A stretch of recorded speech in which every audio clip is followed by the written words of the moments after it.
very muted. Tucker's right, not a lot new. If you don't want boots on the ground, you would have been happy with that portion of his speech. But Harris, he put on a tuxedo, and he went to an event right after that, much like we saw with the James Foley beheading. I mean, he does not take this seriously.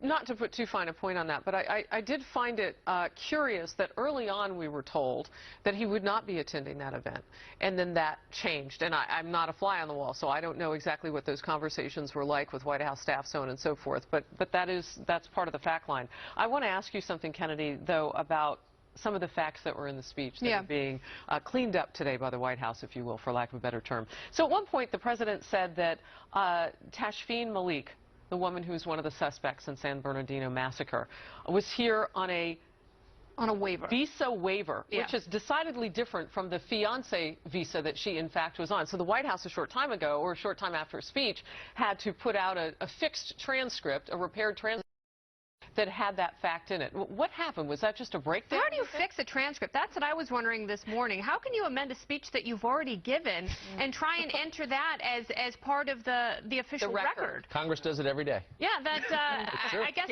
to me that's intellectually dishonest, and it just doesn't make a lot of sense. And it also goes to show you that this administration was really caught off guard. They were completely caught with their pants down over this massacre. And what I was watching for is I want to feel better. I want to feel better about my friends and neighbors. And this morning, as I rode the subway to work, I was looking around, and, you know, I feel kind of bad saying this, but everyone looked like a terrorist to me. Yes. And I don't want to feel that way in my city and in my country. And I want the president, no matter what my party is, I want the president to make me feel better when something so horrific has just happened. I don't think he gave it the proper context. I don't think he gave proper domestic strategy, and he certainly didn't give me peace of mind. I mean, we've been tasked with, Stacey, if you see something, say something. Right. But it's also, if you see something, don't say anything offensive. Right.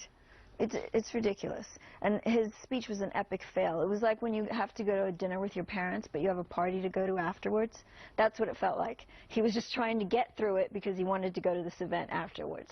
You know, I did not feel better. I didn't feel any passion from him, like you said, Andrea.